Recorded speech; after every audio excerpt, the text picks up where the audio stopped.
Hello friends, welcome back on my YouTube channel. So it is the second lecture of international relation and we are going to continue the next part of this series. हमने पिछले chapter में यानी कि पिछले session में हमने करा था कि इंडिया के नेबरिंग कंट्रीज़ कौन सी हैं और इंडिया के नेबरिंग कंट्रीज़ का सिग्निफिकेंस क्या है नेबरहुड का, और हमने कैसे जो ये जो हमारी नेबरिंग कंट्रीज़ के साथ रिलेशन है उसके की एलिमेंट्स क्या है नेबरहुड अप्रोच के। तो ये सारी चीज़ें मैंने क्या करी थी, डिस्कस करी थी। आज इसमें हम उसके आगे जैसे इंडियाज अप्रोच इट्स नेबरहुड कि इंडिया के अप्रोच क्या है, इसका सिग्निफिकेंस क्या है, ये सारी चीज़ें डिस्कस करी थी। तो आज हम उसका next part evolution of India's neighbourhood policy discuss करेंगे कि ये चीज़ें जो इंडिया की फॉरेन पॉलिसी है, तो हमारी जो नेबरहुड पॉलिसी है इवॉल्व कैसे हुई। तो अगर जो वही फॉरेन पॉलिसी होती है ना, एक दिन में नहीं इवॉल्व हो जाती, इसे कई फैक्टर्स होते हैं। यानी कि हमारे एंशिएंट्स लेकर के आज तक की जो चीज़ें होती हैं उसके अकॉर्डिंग कभी भी कोई भी चीज़ होती है तो डेवलप होती है। ये चीज़ ये नहीं होती कि आज चलो हम ये डिसीजन ले रहे हैं और कल कोई चीज़ चेंज हो जाएगी, ऐसा नहीं होता। इससे क्या होती है, बहुत लॉन्ग प्रोसेस होता है जिसमें सारे प्रोसेस को फॉलो किया जाता है।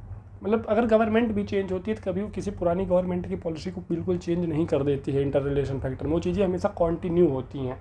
तो अगर हम वही बात करें, सबसे पहले एंशिएंट एंड मिडाइवल इंडिया में क्या था, तो एंशिएंट एंड मिडाइवल ईरा में क्या था, तो अगर हम देखें तो एंशिएंट इंडिया में बुद्धिज़्म था। तो बुद्धिज़्म की वजह से बहुत से जो स्कॉलर्स थे वो एक कंट्री से दूसरे कंट्री जाते थे। जैसे चाइना के स्कॉलर हुएन सांग का नाम ले, वो यहाँ आया था। यही सेम चीज़ अगर हम बात करें तो अशोका ने इंडिया से भी अपने लोगों को, जैसे उसने अपनी लड़की को श्रीलंका भेजा, तो ऐसे करके वो भी भेजते थे। तो इससे क्या हुआ, रीजनल कनेक्टिविटी बढ़ती है। तो हम अपने नेबरहुड में इस चीज़ का बहुत ज़्यादा पॉलिसी में यूज करते हैं। दूसरा अगर हम, तो वही चीज़ यहाँ पर मैंने टाइप कर रखा है, it was saved by deep civilisational religious and trade connections with surrounding regions. Buddhism spread from India to Sri Lanka, क्योंकि हमें पता है जो बुद्धिज़्म इवॉल्व हुआ इंडिया में इवॉल्व हुआ, और इंडिया में इवॉल्व होने के बाद जो बुद्धिज़्म बुद्धिज़्म बॉर्न हुआ इंडिया से, और इंडिया में जन्म लेने के बाद ये फैला कहाँ पर, Nepal, Sri Lanka, Myanmar, south east Asia, और कल्चरल हेरिटेज इसने शेयर करे। अगर यही बात करें, एंशिएंट मेरी time trade routes connected India with Maldives and Indonesia, तो जो हमारे मेरी टाइम रूट्स थे उन्होंने मालदीव्स, इंडोनेशिया को इंडिया के साथ कनेक्ट करा।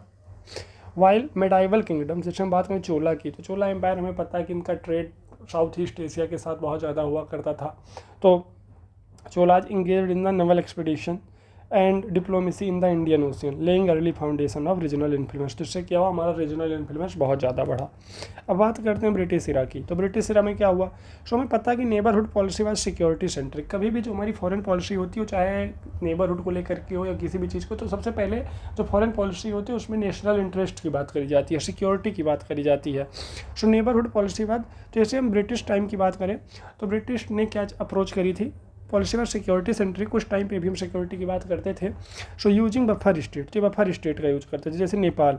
तो हमें पता है, अगर तुम मैप देखो तो इंडिया एंड चाइना के बीच में नेपाल पड़ता है, तो नेपाल को इन्होंने बफर स्टेट के तरीके यूज करा against China. And Afghanistan against Russia. So key moves included the Durand line agreement. तो हमें पता है कि इसी अफगानिस्तान और इसके बीच में क्या होता है, डूरंड लाइन एग्रीमेंट आता है 1893 में, एंड एंग्लो नेपाल ट्रीटी होती है 1923 में। और जो वो ट्रीटी हुई थी वो अभी तक उसकी बात होती रहती है, जिससे क्या होती है, चीज़ें डिसाइड होती रहती हैं। अब बात करें, जब देश आज़ाद होता था नेहरू जी की पॉलिसी क्या थी, तो हमें पता है कि 1954 में नेहरू जी ने एक एग्रीमेंट करा था चाइना के साथ, जिसे पंचशील बोलते हैं।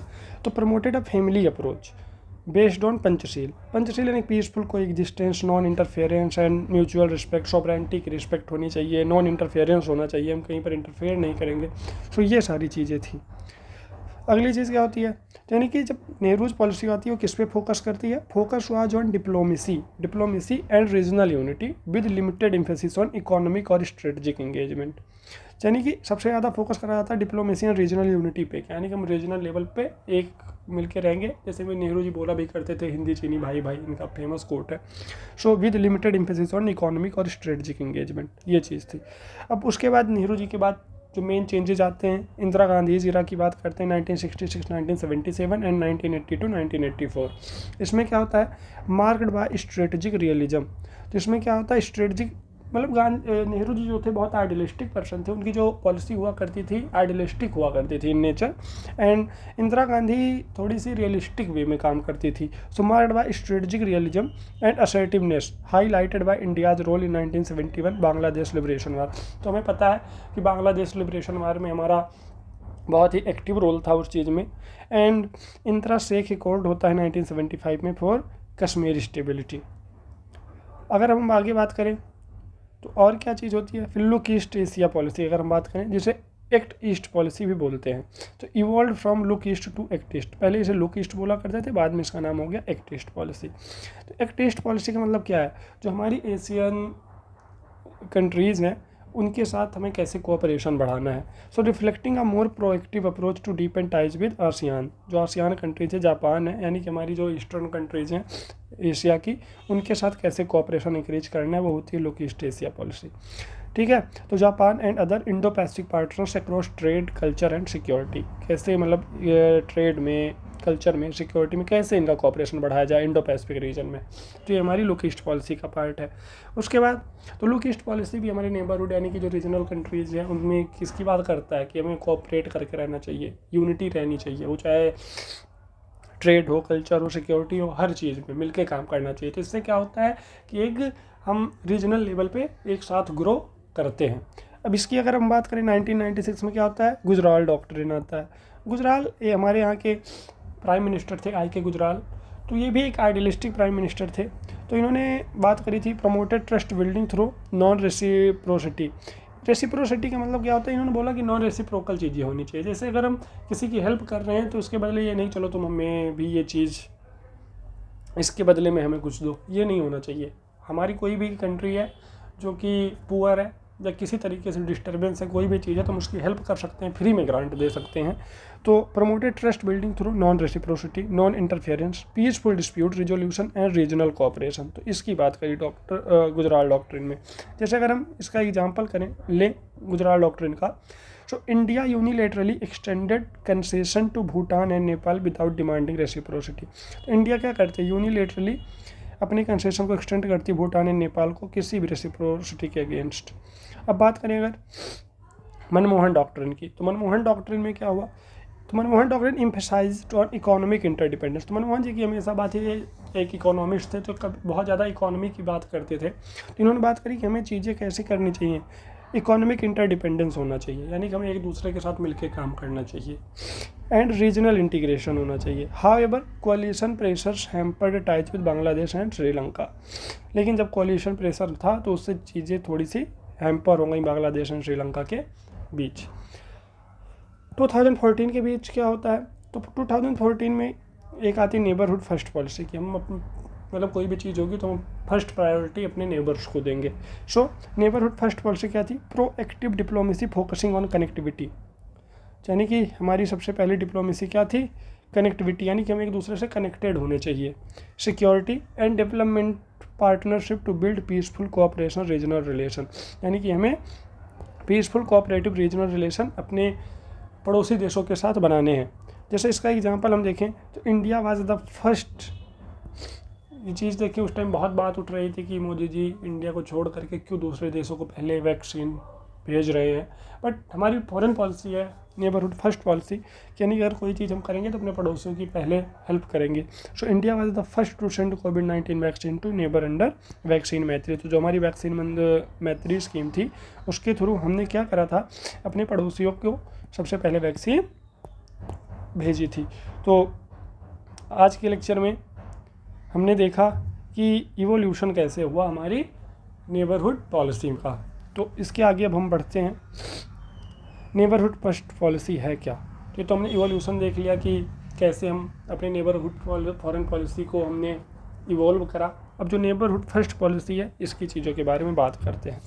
So the neighbourhood first policy aims to foster stability and prosperity through mutual beneficial people to oriented regional framework, यानी कि जो नेबरहुड फर्स्ट पॉलिसी वो एम करती है स्टेबिलिटी लाने की और प्रॉस्पेरिटी लाने की, जिसमें हम क्या करें, म्यूचुअली बेनिफिशियल हो, जिससे एक दूसरे को क्या हो, बेनिफिट मिले, and people oriented regional framework, ये चीज़ करने की बात होती है। दूसरी चीज़, it prioritizes engagement with neighbouring countries. तो हम क्या प्रायोरिटी करते हैं कि हमारी जो नेबरिंग कंट्रीज़ हैं उनके साथ हमारा इंगेजमेंट बढ़ना चाहिए, using a consultative, non reciprocal and outcome oriented approach. हमारी अप्रोच कंसल्टेटिव होनी चाहिए, नॉन रेसिप्रोकल होनी चाहिए और आउटकम ओरिएंटेड होनी चाहिए। उससे अगर हम कोई चीज़ करें कुछ आउटकम उससे निकले।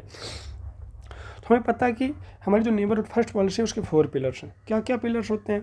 तो पहले अगर हम बात करें, diplomatic and political priority to neighbourhood, यानी कि अगर कोई भी डिप्लोमेटिक कोई चीज़ है या पॉलिटिकल चीज़ है, सबसे पहले प्रायोरिटी किसकी होनी चाहिए? नेबरहुड को हम देंगे। दूसरी, active support for the development of these countries, और इन कंट्रीज के डेवलपमेंट के लिए हमारा क्या होगा? एक्टिव सपोर्ट होगा। And third, greater connectivity and integration in the region, और इस रीजन में हमारा क्या होगा? ग्रेटर कनेक्टिविटी एंड इंटीग्रेशन होना चाहिए। इस चीज़ों के लिए हमें काम करना चाहिए। फोर्थ चीज़, promote India led regionalism where neighbours are comfortable, यानी कि हम ऐसे रीजनलिज्म की बात करें और उसको लीड भी करें जिससे क्या हो? हमारे नेबर्स कंफर्टेबल हो। ये नहीं कि हम किसी को हैम्पर कर रहे हैं किसी की फीलिंग्स, ऐसी चीज़ नहीं होनी चाहिए। Promote India led regionalism where neighbours are comfortable, यानी कंफर्टेबिलिटी के साथ काम होना चाहिए, तभी वो हमारे ऊपर ट्रस्ट बिल्डिंग दिखाएंगे। अब हम देखें तो जो हमारी नेबरहुड फर्स्ट पॉलिसी है उसका पॉजिटिव एस्पेक्ट क्या है और इसके चैलेंजेस क्या क्या है। तो हमें पता है कि जब कोई चीज़ होती है तो उसके कभी भी मतलब दो चीज़ें साथ में आती हैं, प्रोज एंड कॉन्स दोनों चीज़ें होती हैं कोई भी चीज़ होती है। तो हम इसके पहले प्रोज की बात करेंगे, फिर कौन से यानी कि चैलेंजेस की बात करेंगे। चैलेंजेस क्या क्या है? तो पॉजिटिव एस्पेक्ट हमारा क्या है? तो इंडिया का अप्रोच सबसे पहले क्या है? तो नेबरहुड फर्स्ट पॉलिसी में जो इंडिया का अप्रोच है सबसे पहले वह एम्फेसिस ऑन नॉन रेसिप्रोकल।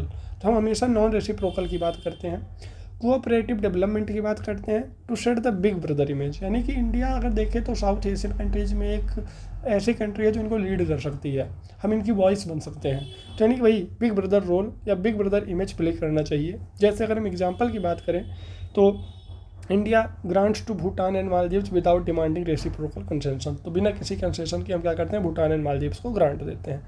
दूसरा, सब रीजनल कोऑपरेशन, तो सब रीजनल कोऑपरेशन होना चाहिए, जैसे प्रमोशन ऑफ BBIN मतलब बांग्लादेश भूटान इंडिया नेपाल कॉरिडोर की बात है, तो promotion of BBIN and BIMSTEC for shared economic integration, तो इकोनॉमिक इंटीग्रेशन के लिए हम इसकी बात करते हैं। Example, proposal for economic integration road map by former Sri Lankan PM Wickremesinghe, तो प्रपोजल आया था इकोनॉमिक इंटीग्रेशन का फॉर्मर श्रीलंकन विक्रम सिंघे का, तो इसकी बात करते हैं। दूसरी चीज़, मेरी टाइम सिक्योरिटी लीडरशिप मतलब acting as a net security provider under Sagar initiative to ensure regional stability, तो हम रीजनल स्टेबिलिटी के लिए सबको क्या करते हैं? सिक्योरिटी की भी बात करते हैं।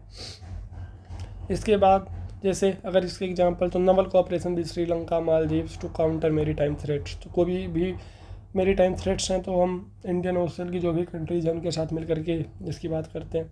आगे, डेवलपमेंट असिस्टेंस, यानी कि अगर कोई भी डेवलपमेंट से चीज़ें हैं तो उसमें भी असिस्टेंस करना चाहिए, जैसे support through high impact community development projects and quick impact projects, हम सपोर्ट करते हैं high impact community development projects पे और क्विक इम्पैक्ट प्रोजेक्ट्स पे, जैसे school and hospital construction in Nepal and Afghanistan.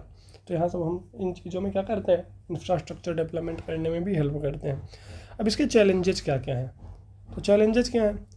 तो अगर हम बात करें चैलेंजेस की, तो सबसे पहला चैलेंज हमें पता है कि जो चाइना है, चाइना का इन्फ्लुएंस हमारे रीजनल कंट्रीज़ में बहुत ज़्यादा, नेबरहुड कंट्रीज में बढ़ रहा है। जैसे हम श्रीलंका की बात कर लें, पाकिस्तान की बात कर लें, नेपाल की बात कर लें, तो सारे लोग क्या है यहाँ पर चाइना का है अपना डोमिनेंस ज़्यादा दिखा रहा है, तो हमें चाइना को क्या करना पड़ेगा? काउंटर करना पड़ेगा। सो ग्रोइंग चाइनीज इन्फ्लुएंस, सो